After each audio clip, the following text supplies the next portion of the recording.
Our next speaker is Brian Erickson, Interim President and CEO, Senior Vice President, Finance and IT, and Chief Financial Officer, WCB.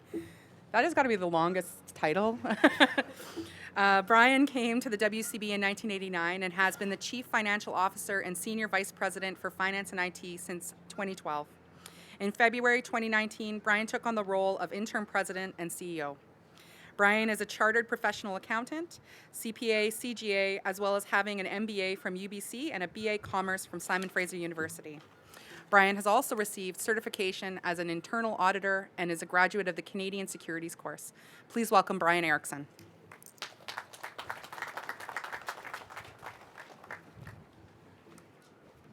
Thank you, Brynn, and thank you to everyone for joining us here today. I truly am honored to be part of this important occasion. We're here to remember the people whose lives were lost because of workplace injury or disease, and to acknowledge their loved ones whose lives were forever changed by those terrible losses. The Day of Mourning allows us to reflect on the human cost of workplace injury and illness. Last year in BC, WorkSafeBC accepted 131 claims for work-related deaths. As the Minister alluded to or spoke to, that's 131 people, mothers, fathers, children, friends, neighbors, and their families feel those losses deeply. One of our speakers today, Sadaf Abdul, will share with us her story of how the loss of her father changed her life. The Day of Mourning reminds us that one workplace death is one too many. It gives added meaning and urgency to the need for safer, healthier workplaces. Health and safety must be our priority every day of the year. Workplace injury and work-related disease are not inevitable, and they're not a cost of doing business. They are preventable. Prevention is about workplaces where everyone is empowered to exercise their responsibility for safety. Prevention is about adherence to regulations, but it's about more than that. It's also about safety ownership, leadership, accountability, and the development of a strong safety culture. Our vision for BC is workplaces free from injury, disease, and death. We want BC to be the safest province in the country. While, as Brynn mentioned, the rate of deaths, work-related deaths per year has unfortunately remained stable, we have seen some progress in that the overall provincial injury rate has reached historic lows in recent years, and traumatic work-related deaths have at least been on a decline, thanks to the collective efforts of workers, labor groups, employers, and other stakeholders. But today reminds us that there's more work to be done. From WorkSafeBC's perspective, we remain committed to using education, consultation, and enforcement strategies to improve workplace health and safety. Some of this work includes our prevention and enforcement efforts focused on areas of highest risk for injury and occupational disease. As the Minister mentioned, occupational disease remains the single leading cause of work-related deaths in BC. And those deaths are due largely to people being exposed many years ago to asbestos. To help reduce that risk going into the future, we have a team of officers dedicated to ensuring employers meet asbestos safety requirements. And we've also run a public awareness program, which you may have seen, to educate people who own older homes and may be doing renovations.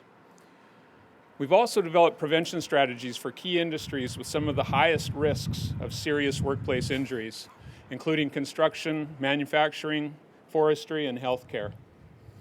The primary objective of these high-risk strategies is to identify threats of serious injuries and develop planned prevention approaches to effect change. We apply our resources and efforts where they'll be most effective. Today, the nature of our work, our workplaces, and our workforce is changing at a rapid pace. Our work involves preventing all types of workplace injuries and illnesses, and that extends beyond just the more noticeable physical injuries. We're challenged today more than ever before with issues like bullying and harassment, violence in the workplace, discrimination, and threats to mental health.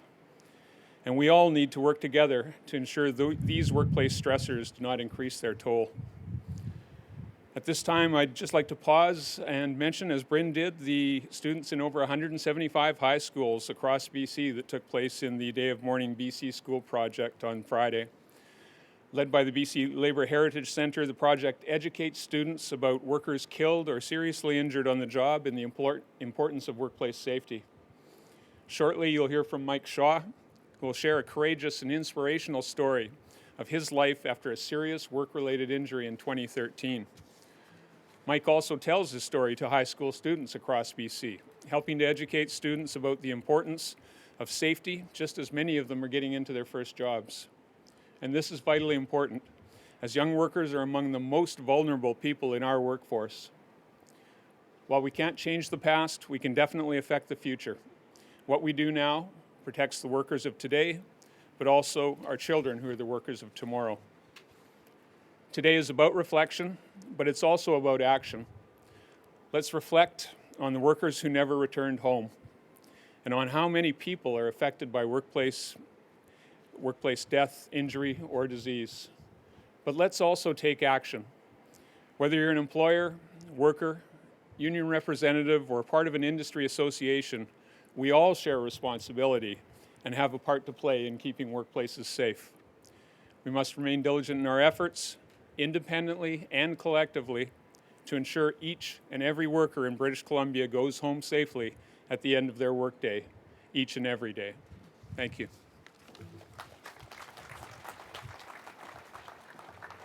Thank you, Brian. Our next speaker is a friend, and I'm happy to welcome to the stage, the president of the BC Federation of Labour, Laird Cronk. Laird was elected president of the BC Fed in November 2018. He's a Red Seal electrician and a 33-year member of the International Brotherhood of Electrical Workers Local 230. Laird is a passionate advocate for workplace health and safety and a board member of the Provincial Industry Training Authority. Please welcome Laird Cronk.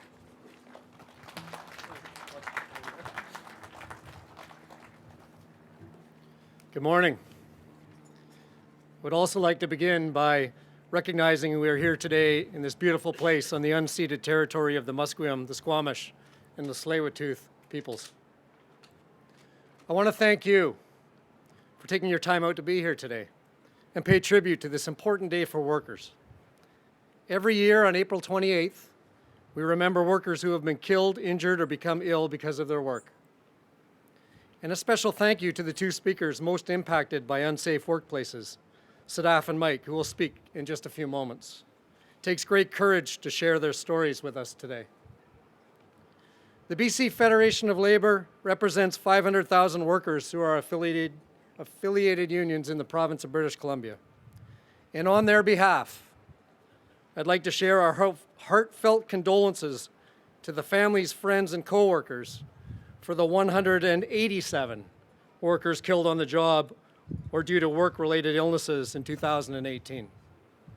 Shockingly, that's nearly 4 workers a week, and that is simply unacceptable. Every worker deserves to come home every day. 47 of those workers died from exposure to asbestos. Tragically, many more are still being exposed to asbestos. As of 2 weeks ago, Seattle Environmental Consulting was prohibited from doing asbestos abatement work in British Columbia. This company was notoriously non-compliant with the rules and regulations and exposed many workers to asbestos. It took a BC Supreme Court injunction to make them stop. And that is why we are calling on the government to implement a licensing program for all asbestos abatement companies in BC.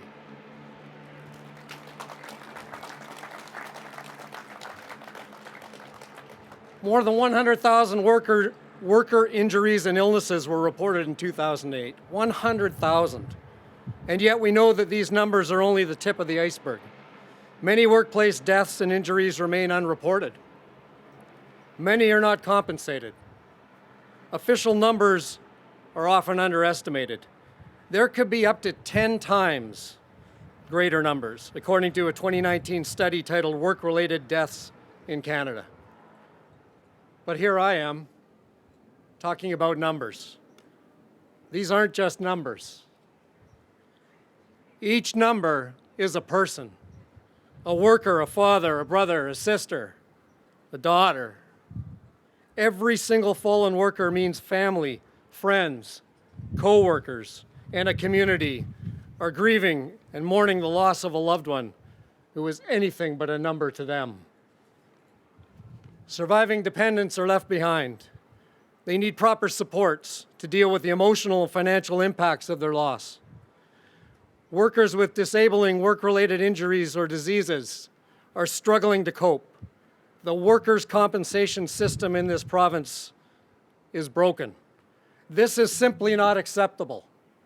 Today, mourning is not enough. We must do more to stop preventable work-related deaths and disabling injuries and illnesses. We must do more to fulfill our social responsibility to ensure injured workers are fairly compensated for injury and illness and that surviving families are taken care of.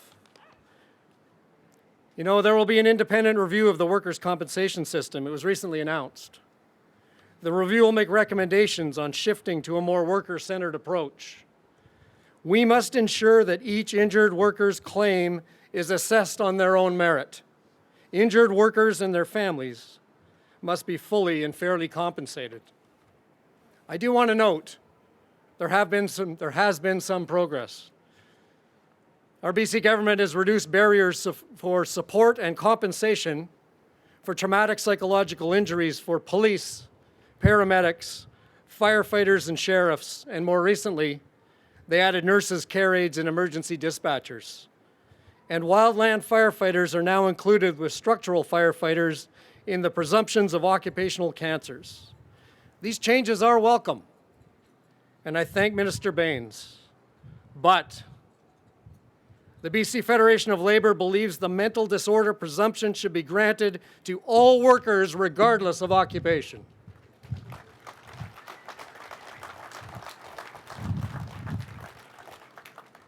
This day of mourning, all of our day of mournings are for grieving and remembering and honoring those that we have lost.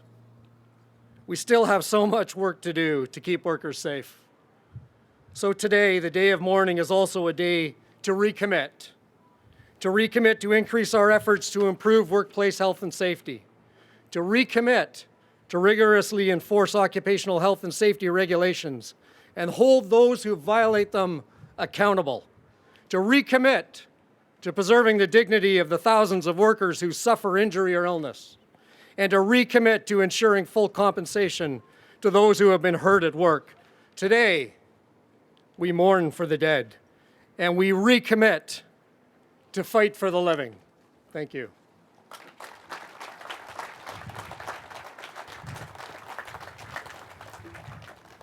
Thank you, Laird. Our next speaker is Greg Davignon, President and Chief Executive Officer, Business Council of British Columbia. The Business Council of BC is a 250-member organization which represents the province's leading businesses in every sector of the economy.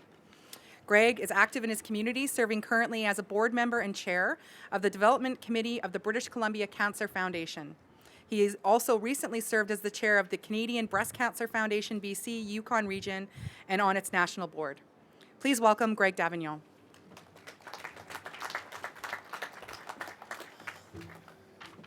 Well, thank you very much, Brynn, and thank you, Stephen, and the Vancouver and District Labour Council for your work today. It's an honor to be here with you today, and particularly representing the Business Council, the leading and largest employers in the province that have partnered on the day of mourning for the last 22 years. I'd also like to thank Alec and the Musqueam, Squamish, and Tsleil-Waututh people for their warm welcome and for enabling us to gather on their traditional territories today. To Minister Baines and to my friend Laird Cronk, the new president of the BC Federation of Labour, welcome to your first day of mourning as the president. But I know Laird, in his work with the IBEW and the labour movement generally, has been a champion of workplace health and safety for decades. At the Business Council, we start every meeting through our chair with a safety share. It's something that they do in their company and brought that culture to the Business Council. She does this with her colleagues, and her colleagues do this with theirs at each meeting, no matter how big or small. Perhaps it's a reminder of what to do in the event of an emergency. Perhaps it's a reminder of a policy or an action that needs attention. Or perhaps it's something that you saw recently that you need to remind people to be mindful of. My safety share today, I think, is relevant to some of the information we heard this morning from the minister. And I saw it on the way down to the plaza this morning.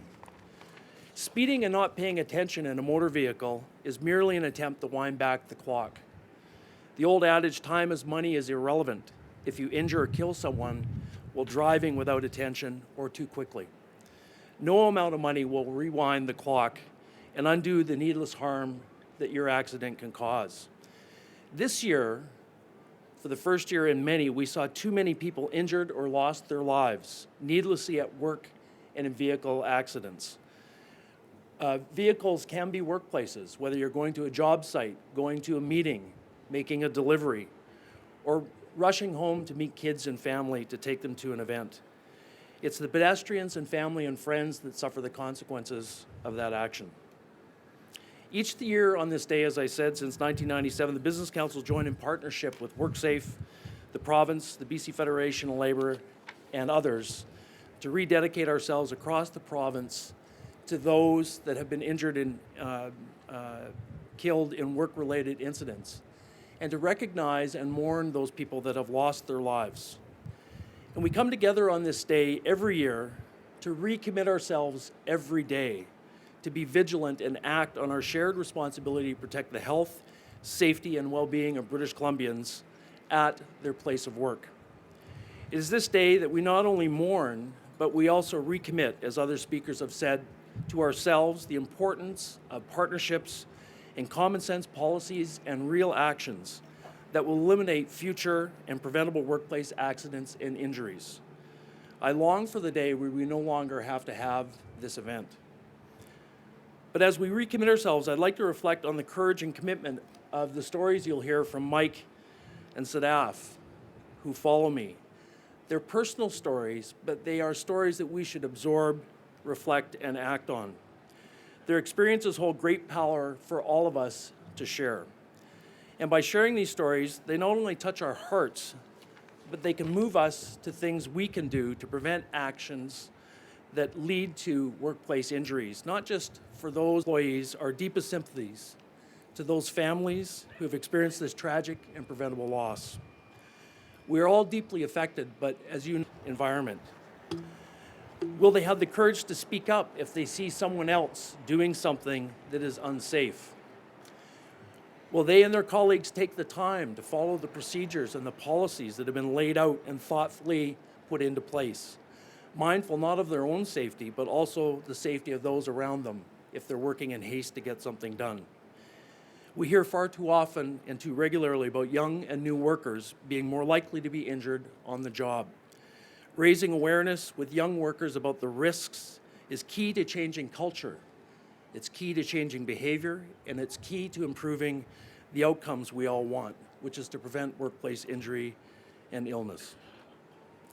Each day, 2.5 million British Columbians go to work.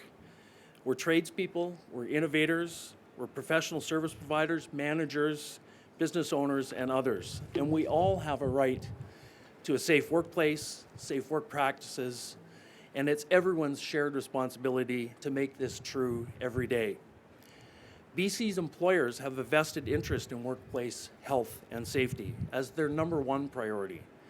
Companies have capital they can invest, goods that they can move, and revenue that they can generate, but none of that happens without their most valuable asset, which is all of us, people.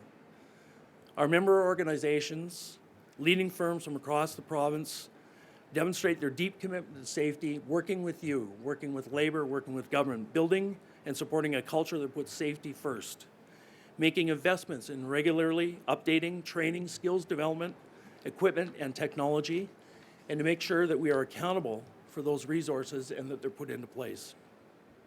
Undertaking thorough and transparent performance and tracking of incidents and corrective responses that drive constant improvement, and working with outside organizations and professionals to incorporate the international best standards recognized in sector industries to improve our workplace safety. All of us here are united, as I know, in the belief that accidents are preventable. And our goal is simple, as other speakers have said: everyone goes home safely every day. And that truth remains, but it takes a conscious and concerted effort. There's an old saying that life is what happens when we're planning other things.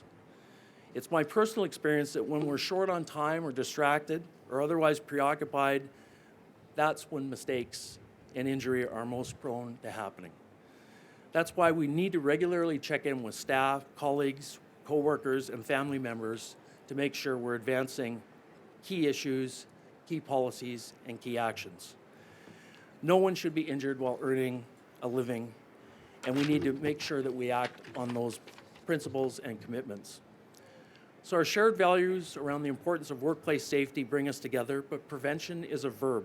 It requires action and purpose. Let's make sure everyone goes home safely today. Make sure that it's more than a slogan and is a conscious act of all of us. Thank you for being here today. Thank you for reminding of our commitment, and thank you for your cooperation and partnership as we get to zero workplace injury and death. Thank you.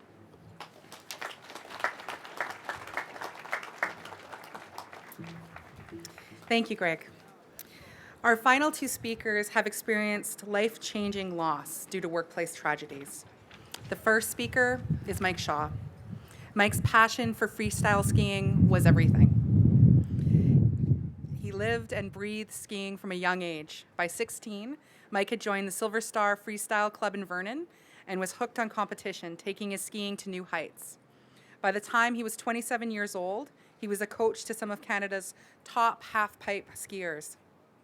On December 16th, 2013, while coaching his athletes in Colorado, Mike suffered an accident that would change his life. Today, he tells us his story in order to motivate others to act together to avoid preventable workplace injuries. Please join me in giving a very warm welcome to Mike Shaw.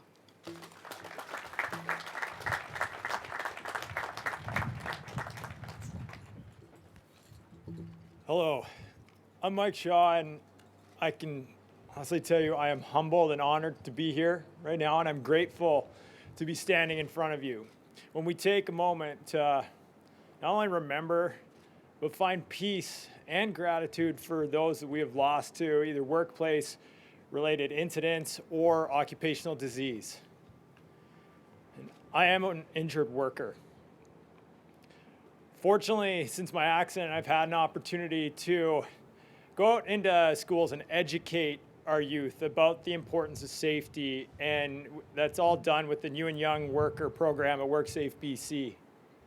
But today I'm here to tell you a little bit about my experience and my loss. Now, my passion in life, and it just so happened to be my career as well, was in freestyle skiing.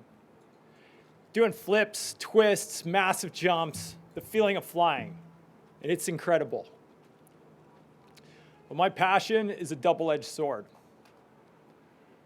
Like any passion or love, those that are capable of making you feel on top of the world are equally capable of cutting you down.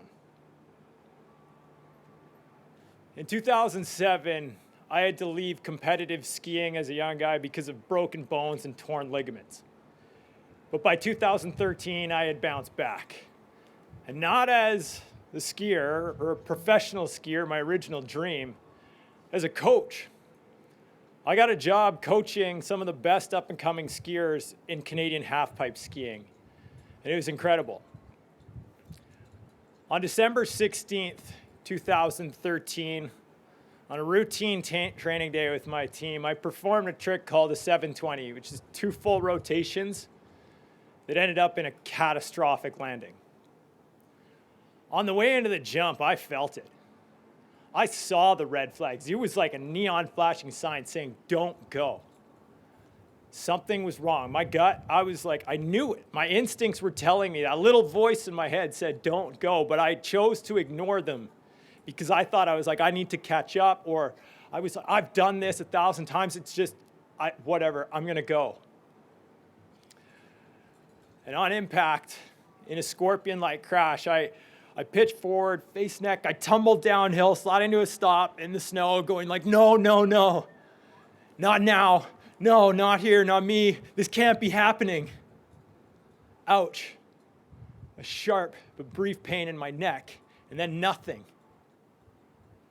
I couldn't move. I couldn't feel anything. I couldn't get up. I'm thinking to myself, paralyzed? No, not me. This type of thing doesn't happen to me. The ski patroller, who's like the on-mountain medic, he arrived, and I heard him say, like over the radio in a shaky voice, I need support. I need the on-hill physician. I've got a code black.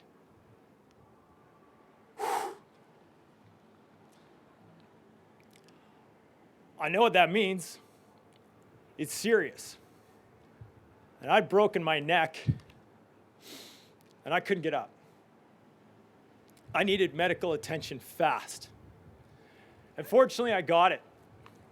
They flew me to Denver, where I had surgery that night, 2 titanium rods, 10 screws installed in my neck, my only hope for physical recovery. And when I woke up the next day from my surgery, I could just barely bend my elbows, which was good. I was grateful, but I was far from good. I'll never forget the words of my spinal specialist. He stood at the end of my bed and with my surgeon, and he told me, and these words have replayed in my mind, and they replayed in my mind plenty of times back then, that, Mike, with intense physical therapy, 12 months in a rehab center, you might get back the use of your arms. But prepare yourself, because you'll probably never walk again. That was heavy. And then they came. And I couldn't hold them back. Because I cried, and I cried, and I cried. My ribs should have hurt from the heaving sobs, but at the time, I couldn't feel it. I couldn't feed myself. I couldn't take care of myself. I couldn't even wipe away my own tears. Life as I knew it was all but gone. And I was thinking, who was I? Who am I? Mike Shaw, the skier, the athlete, the coach? Will I ever have kids, a family? Probably not. My future, every dream was all gone.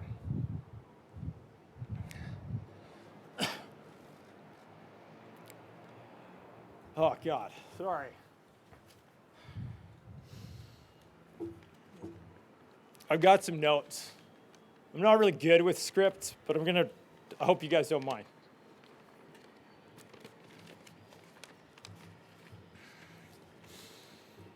Okay, at that point, in my mind, it was hard. It was like there was no bouncing back this time, not like 2013. But I felt like my spark for life had been extinguished. And I realized if I wanted to move forward mentally, physically, and certainly emotionally, I needed to turn the tables on my grief pain, or my deep pain, my grief. When I look back, I think about gifts and perspective. I think about skiing. It was a gift to have stood on top of high mountain peaks, that feeling weightlessness and free fall, soaring 20 to 30 feet high on big jumps. It's amazing. But those are hard feelings to lose. And the thought that I might not just ski again, that was devastating enough. But while it wasn't easy, I was gradually able to look at my situation with a different perspective. I had to in order to move forwards in life. It occurred to me that my emotional pain was directly proportionate to the joy and love I'd felt. I couldn't feel so low without once feeling so high. And it was validation. My loss really mattered. And for me, I realized that my tragic event revealed a gift. It was a gift that I'd experienced those highs.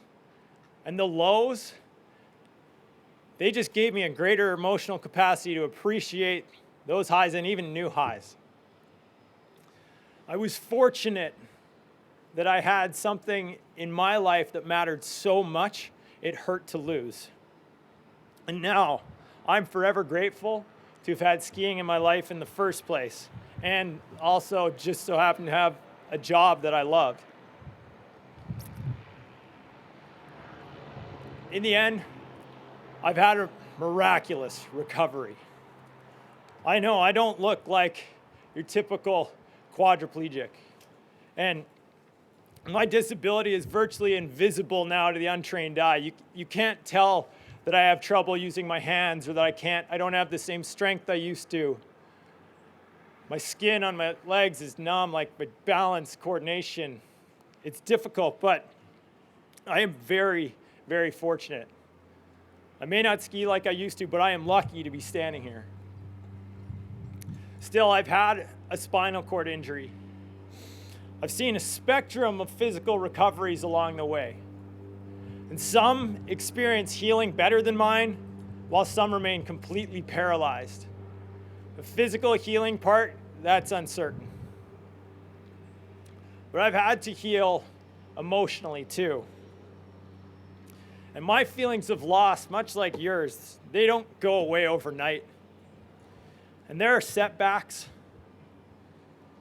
I'm not convinced that those feelings ever fully go away when the loss is significant. They say you don't ever move on from grief. You can only move forward with it. And I think that's true. But this healing process, it is important. But if we can prevent an accident from happening, then that's the ultimate goal. At work, you gotta trust your gut instincts. If you ever feel like something is unsafe, don't follow through on those actions, right? And if you feel like you're asked to do a job or a duty that doesn't feel safe, then you've got to speak up. Nobody can tell what you're thinking or feeling unless you use your voice. You can talk to a boss or a supervisor, a coworker, someone to make a difference. And you have the right to stay safe in the workplace. And remember that even if you got the right to refuse work if it is unsafe. I really meant it when I first stood up here and said I'm grateful to be standing here in front of you for obvious reasons. But I'm grateful to be here and to have an opportunity to educate young people with the New and Young Worker Safety Program with WorkSafeBC. Together we can make a difference. We can prevent the unnecessary workplace-related injuries and a lot of the pain and hardship that families have to endure when someone we love is lost. It's been an honor to be here and speak to you today, and thank you so much for having me.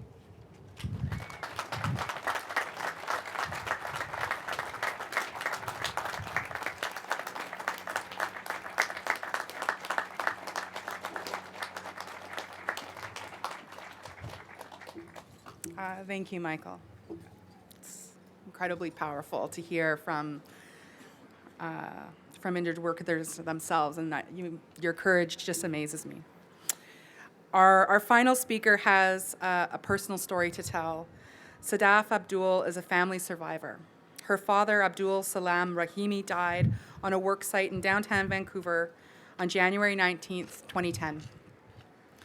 Sadaf tells her painful story so that it can encourage others to always take the opportunity to ask if the job they're going to do is safe. Please give a very warm welcome to Sadaf.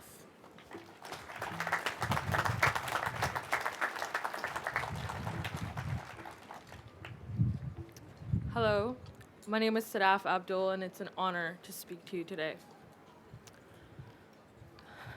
It was a winter evening on January 18, 2010. I was sitting in my father's room planning my 15th birthday. That was just 2 weeks away. We sat down on his bed and started talking about who I was going to invite, where it was going to be, and how much he was going to spend. The conversation took a turn, and my dad told me that he would get me a car when I turned 16 and that I can finally have a boyfriend when I turn 18. We talked about boys, friends, family, travel, school, my career, and my future. We were talking for about 3 hours, and it seemed like minutes. He got a call from one of his employees, and he said that he couldn't make it to work the next day. This person was supposed to hold my dad's scaffolding while my dad painted a 40-foot high ceiling the next day. I used to go to work with my dad on the weekends sometimes and helped him tape corners. I did it for the free McDonald's food he always bought me during our breaks together. So my dad asked me if I would skip school the next morning to come help him at work and hold his scaffolding. I thought for a second, and I said, "Dad, I have an exam next Monday, so I have to go to class to prepare." I had this weird feeling. He had never asked me to skip school before. I don't know what went through his head in that moment to have asked me that. My mom finally came into the room and told me it was time for bed. I said goodnight to my father and went to my room. The next morning, I was getting ready for school, and my dad was getting ready for work. He put on his painting uniform, poked his head into my room, and asked me one last time, "Are you sure you don't want to come to work with me today?" I replied, "Yes, Dad." "Have a good day at work." "Okay, bye, sweetie." I didn't know that he would leave the house and never come back. I didn't know that was the last time I would say bye to my dad. If only I knew, I would have hugged him and never let him go. In 1995, my parents escaped the war in Afghanistan with their 2 young children and fled to Russia. They risked their lives trying to escape Afghanistan just to make sure their kids had a better future, education, and safety. We lived in poverty in Russia for 9 years, both my parents working 12-hour days just to put food on our table. Throughout the 9 years, my parents fought hard for us to leave Russia and finally live a life of peace in Canada. At last, in November 2003, we left Russia and flew to Canada. I was only 9 years old, but it was a day I will never forget. The happiness and relief I saw in my parents' eyes as we sat in that plane and left. I was a child, but I still felt it, and I will never forget it. Moving to Canada and raising your kids here is like winning the lottery for families in Afghanistan. It doesn't come to anyone, and you must work hard. I didn't really realize how bad our life would have been if my parents didn't leave Afghanistan when they did. I'm extremely thankful to my parents for being willing to start their lives from scratch, willing to take the risk of being killed as they escaped Afghanistan so that we could have a better life. On January 19, 2010, my dad went to work here in Vancouver. He was a professional painter, and that day his job was to paint the ceiling of a building somewhere in downtown.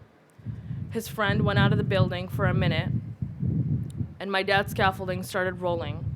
It caught onto something on the floor, and it tilted. My dad immediately went flying off the scaffolding from 40 feet above and landed on the hard floor, suffering a fatal head injury. After I said bye to my father that morning, I went to school. At about 3:30 p.m., I was walking home from school when my neighbor called my phone, asking me to come home immediately because my 4-year-old brother, Sam, was home alone. I was shocked. Why would my mom ever leave my brother home alone? I went home, and my neighbor said my dad had fallen and broken his leg.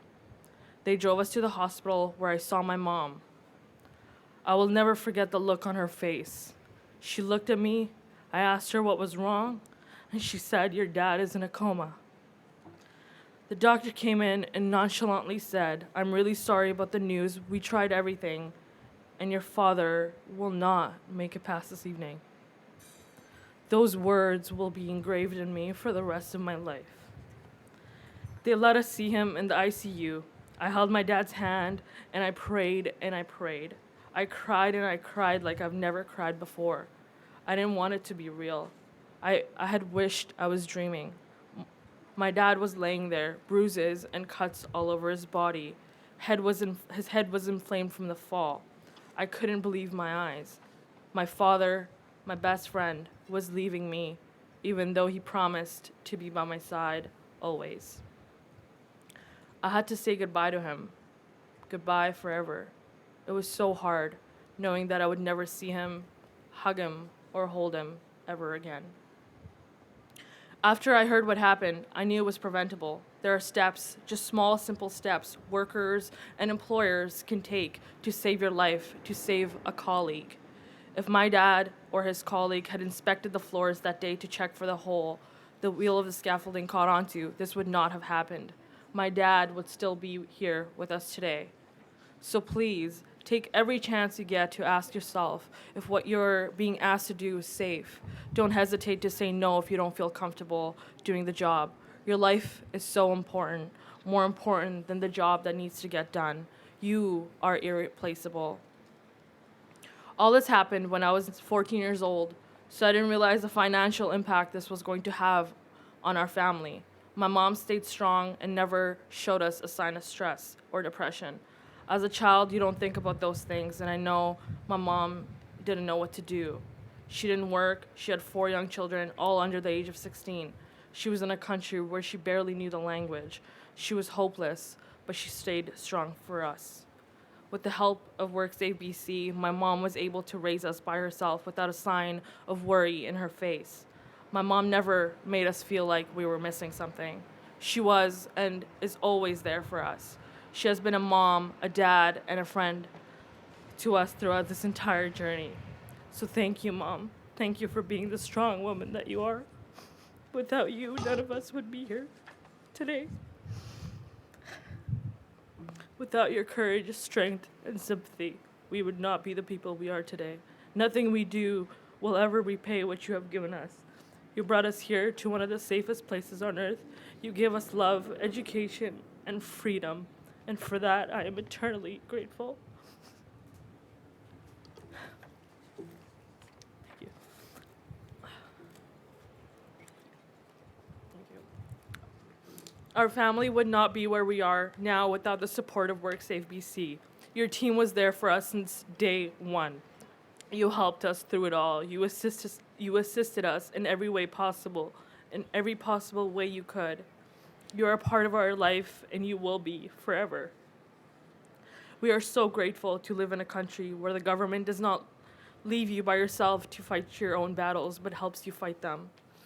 I can't thank you enough for the work that you do every day, not just for our family, but for everyone else in the community. Thank you to each and every one of you at WorkSafeBC for the impact you are making in everyone's lives. Thank you. Amazing job.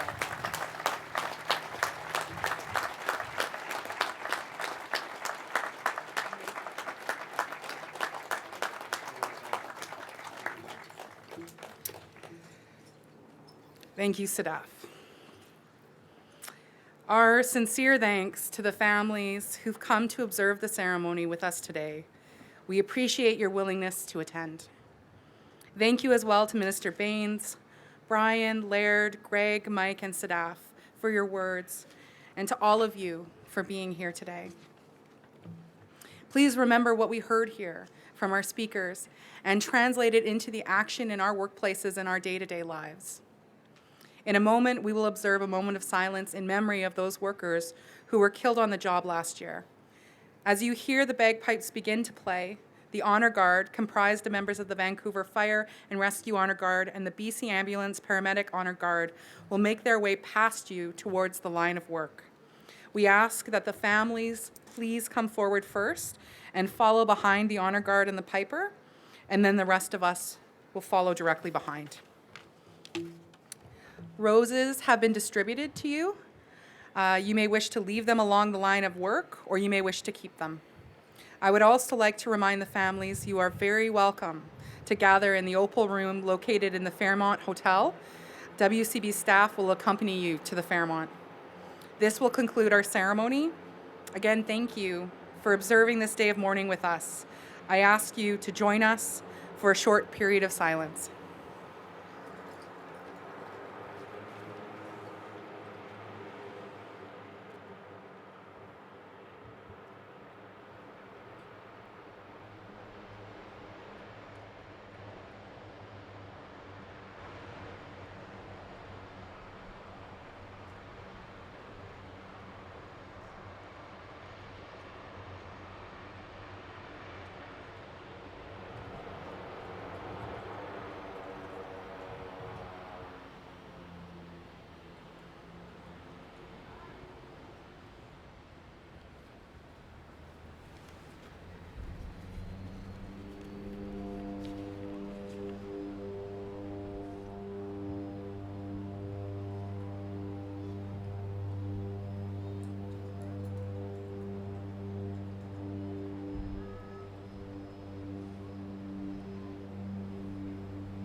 Thank you.